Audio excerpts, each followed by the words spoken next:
سلام كم يتوعلو كبرات تخطات الفون وإيري تي في روح سبعلنا جنة نتمنى لهم ربع سنة 4 قنبات فرق معتين فرنسا دالو زينا مسنادو حيزالكم قريبا زلهو هدي بعبدي فلما رأس زينا مرحت جنوب أفريقيا ليبيا إيطاليا فرنسا ما يوهانا ملقس اليوم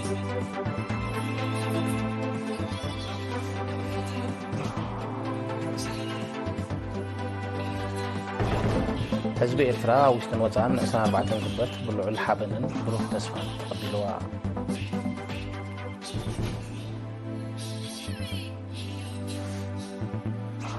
أزوبا عن سبات سنبل مبل سلاسان كلتن عمتنا تنت بدرجة زوبا بدمك التبعيلو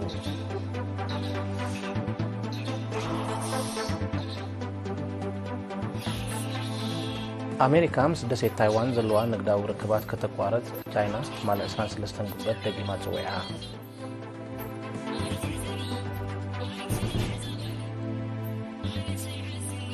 أمريكا بكل آير بحري بالتيك تكايدو زلا تقتاقيو تادراون تفتات كتقوارتو وساتا محسينا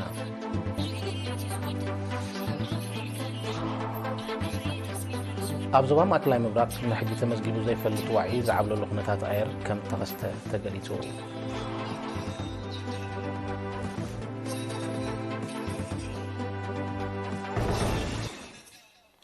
زرزر زينا بمقنيات مبل سلاسان كتن عمد سنبلنا تسنت مراحة دوب أفريقيا ليبيا إيطاليا فرنسان ناب حزب منقسن إرترا نا يوهانا ملقتي سديدهم بريزيدنت ريبابليك دوب أفريقيا ماتاميلا سيريل رامافوزا بريزيدنت ليبيا دكتور محمد يونس المنفي بريزيدنت ريبابليك إيطاليا سيرجيو ماتاريلا كمون بريزيدنت ريبابليك فرنسا إيمانويل ماكرون ناب سددو ملقتي بريزيدنت سياس أفوركي ملوطعنا نيرترا نزمان دما راهوان بلتقنان تمنيهم اتوم مراحتي وسيخم كلتاو زمدنان متحجازن هاجراتهم مس إيرتران بدنفع كم سرحو ترى إيرترا مسفان زوباو سلامن من رجعان بمتقاس دما مس منجست إيرترا كم استحوابرو أرجعيتهم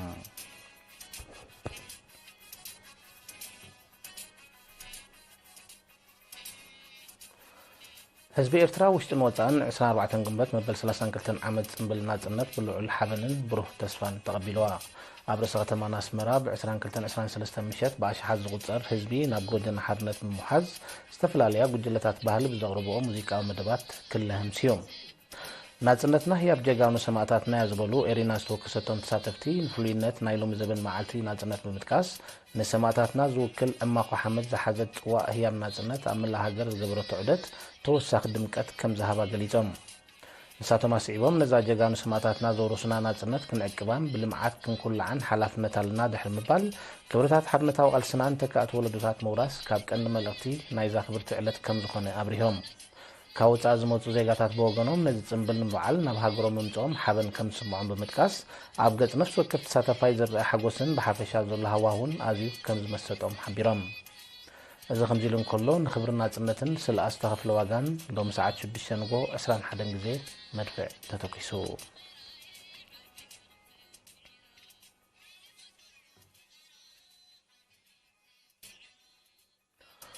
أبزوبا عن سبات سنبل مبل 30 كلتن عمتنا تنت تماليب كتمات كلم بدمكت تبعيلو نتبزابو كليرينا حتى قردي سفا مريم ياسين صالح كأوربايو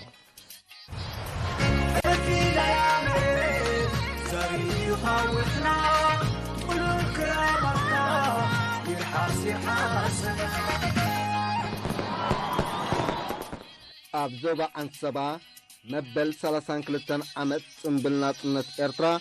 بدرجة زوبا تمالي أسران سلسطن قنبت أب ساعتات دحر غطري أب ستاديوم كتما كرم بخبز بلدمك التبعلم أبتي أم حدر زوبا عن سبا أمباسادر عبدالله موسى دركبوم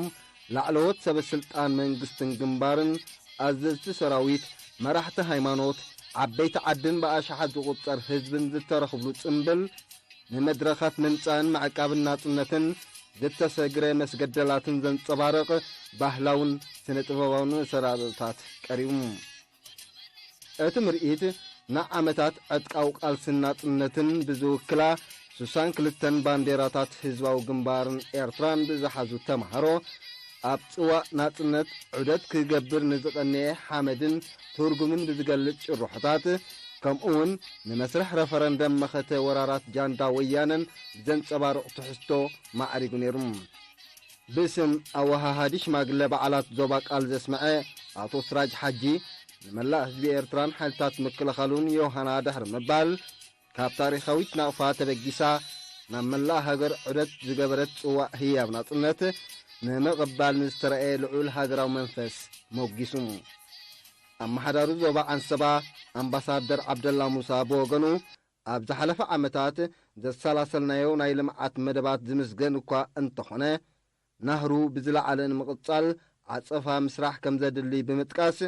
ሓምላይ ሽፋን መሬት ንምስፋሕን ማይ ኩዖታት ንምፍዋስን ዝካየድ ሓበራዊ ዕዮብ ልዑል ውህደት ክትግበር ኣዘኻኺሩ ኣብ መወዳእታ ጽዋዕ ህያብ ናጽነት ንምቕባል ብዝተገብረ ምድላዋትን ዝተረአየ ድምቀትን ንኡስ ዞባ ዒላበልዕድ ብልጽቲ ኮይና ክትሽለም ከላ ንኡስ ዞባታት ኣስማጥ ሓልሓል ሓመልማሎ ከረንን ዓድ ተከሌዛንን ድማ ናይ ተሳታፍነት ወረቐት ወሲደን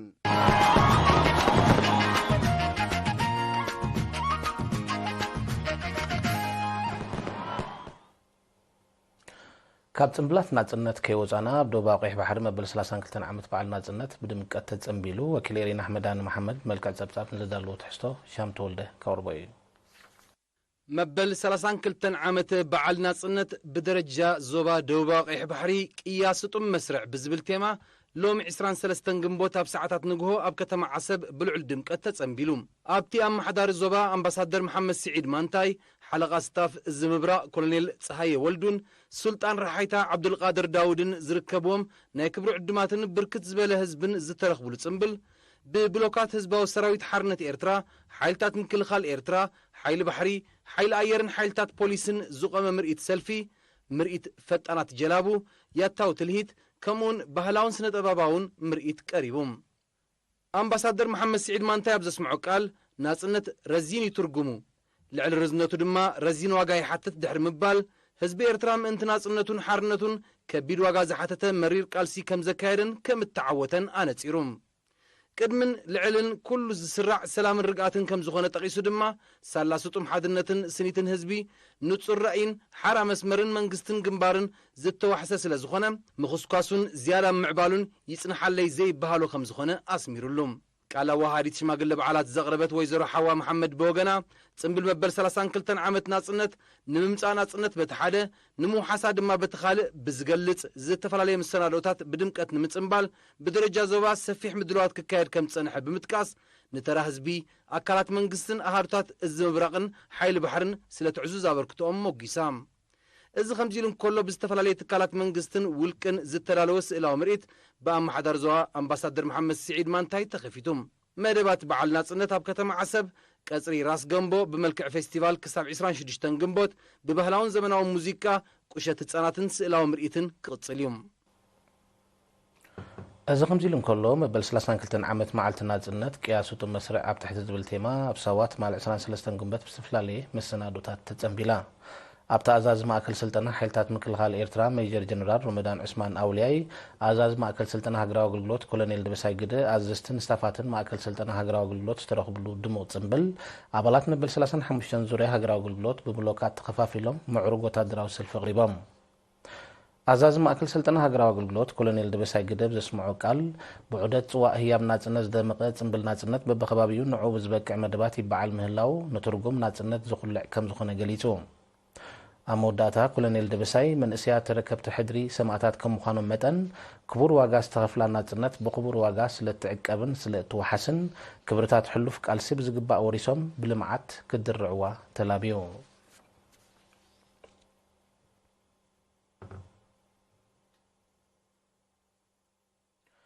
ኣብ ኣውስትራልያን ኒውዚላንድን ዝነብሩ ኤርትራውያን ጽምብል መበል 32 ዓመት ናጽነት ኤርትራ ቅያስጡን መስርዕ ብዝብል ቴማ ብልዑል ማዕርግ ኣብዒሎም ብ13 ግንቦት ኣብ ከተማ ፐርዝ ምዕራባዊ ኣውስትራልያ ዝተኻየደ ብርክት ዝበሉ ኤርትራውያንን ዕሩኽ ኤርትራውያን ወጻእተኛታትን ዝተረኽብሉ ጽምብል ጠቕላሊ ቆንስል ኣቶ መሓሪ ተኸስተ ብዘስምዖ ቃል ናይ ሎሚ ዓመት ጽምብል ናጽነት ኣብ ሓድሽን ተስፉን ምዕራፍ ህንፀት ሃገር ይካየድ ምህላው ፍሉይ ከም ዝገብሮ ገሊጹ ኣብ ከተማታት ሜልበርን ብሬዝቤን ሲድኒን ኣደላይድን ኣውስትራልያን ከምኡውን ኣብ ኒውዚላንድ ዝነብሩ ኤርትራውያን በብወገኖም ብ20 ግንቦት ኣብ ዘካየድዎ ድሙቕ ጽምብል ብዑደት ጽዋዕ ህያብ ናጽነት ማዕሪጉ ነይሩ እቲ ጽምብላት ንባህልን ታሪኽን ህዝቢ ኤርትራ ዘንጽባርቕ መሰናዶታት ከምኡውን ባህላዊ ምሸትን ብህፃናት ዝቐረበ ምርኢትን ደሚቑ ነይሩ እዚ ከምዚ ኢሉ እንከሎ ኤርትራውያን ነበርቲ ናይሮቢ ኬንያ ብምኽንያት ጽምብል ናጽነት ስፖርታዊ ንጥፈታት ወዲቦም እቲ ኣብ ዝተፈላለዩ ክልል ዕድመ ዝርከቡ ዜጋታት ተሳትፎ መደብ ንዕውታት ብምሽላም ተዛዚሙ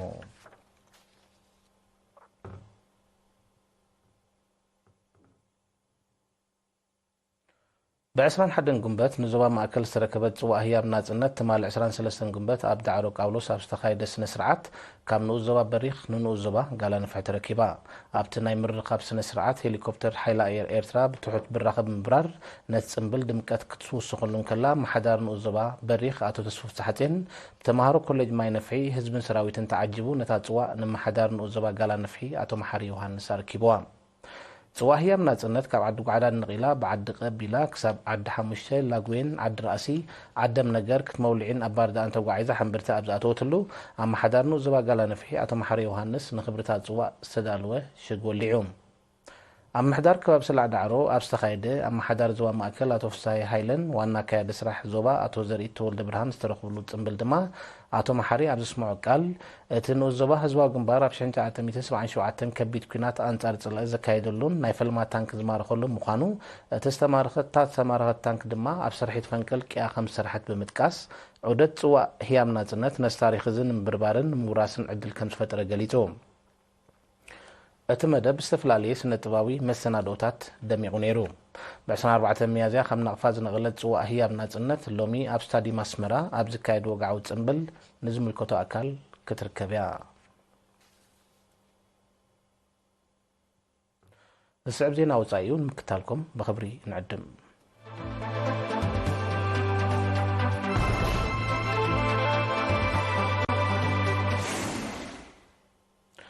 ኣሜሪካ ምስ ደሴት ታይዋን ዘለዋ ንግዳዊ ርክባት ከተቋርጽ ቻይና ትማል 23 ግንቦት ደጊማ ፀዊዓ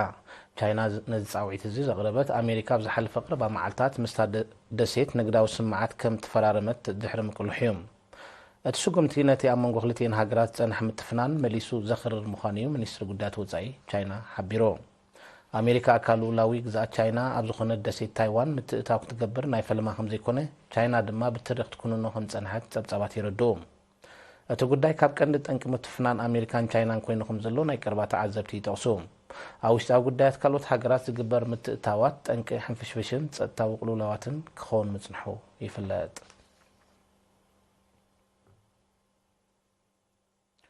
ኣሜሪካ ኣብ ክልል ኣየር ባሕሪ ባልቲክ ተካይዶ ዘላ ትኩታክ ወታደራዊ ንጥፈታት ከተቋርጾ ሩስያ ፀዊዓ ትማል 23 ግንቦት ክልተ ደብደብቲ ነፈርቲ ኣሜሪካ ንክልል ኣየር ሃገሩ ኣብ ዘዳዊ ከባቢታት ከም ዝበረራ ዝገለጸ ሚኒስትሪ ምክልኻል ሩስያ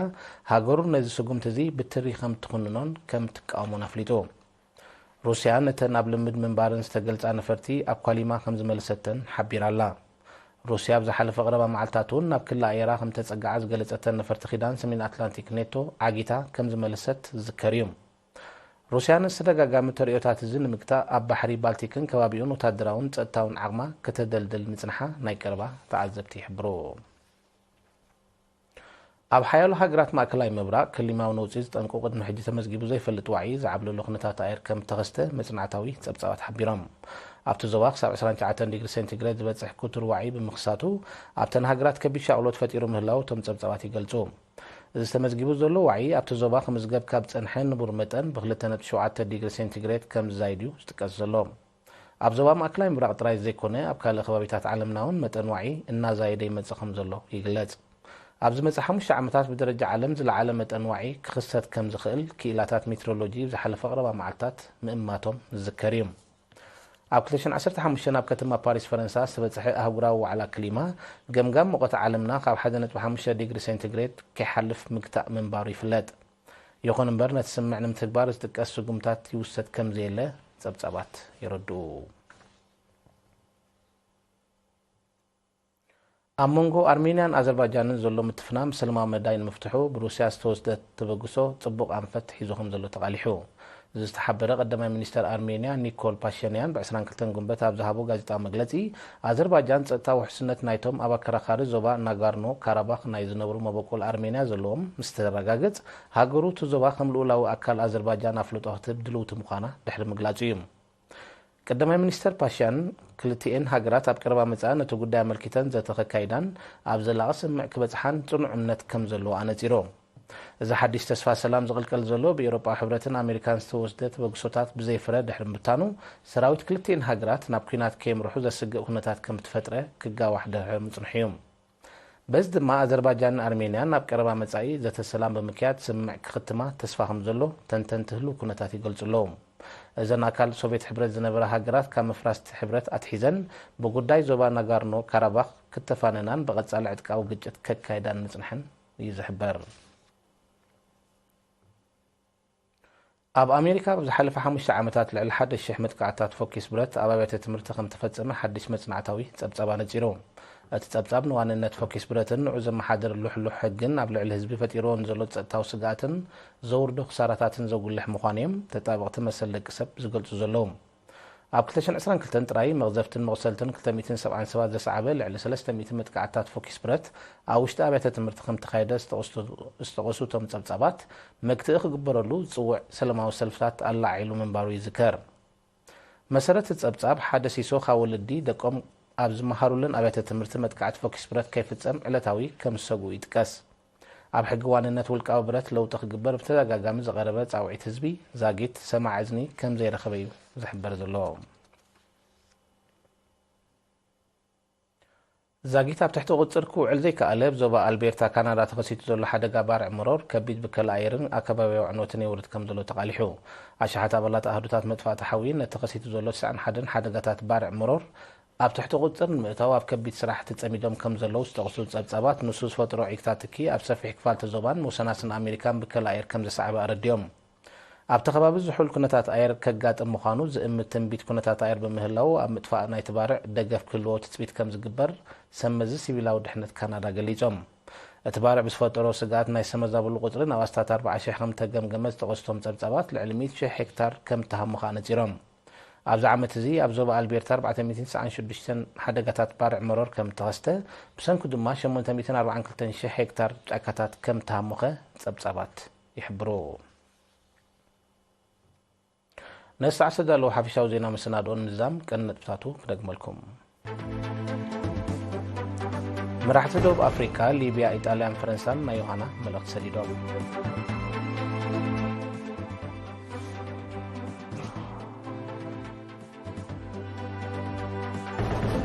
ህዝቢ ኤርትራ ውሽጥን ወፃእን 24 ግንቦት ብልዑል ሓበንን ብሩህ ተስፋን ተቐቢልዋ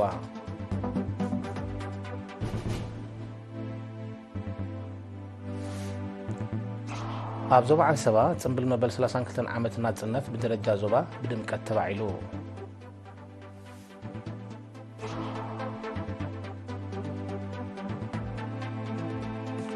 أمريكا مس دسيت تايوان زلوا نقداو ركبات كتقوارت تشاينا تمال 23 قنبت دقيمة زويعة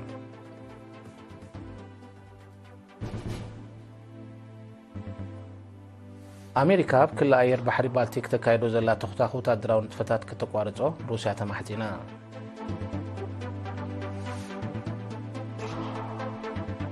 أبزو ما ماكلاين براق قد محدي تمزقيو زي فلت وعي زعبلو لخنتات أير كم تغسته تقليزو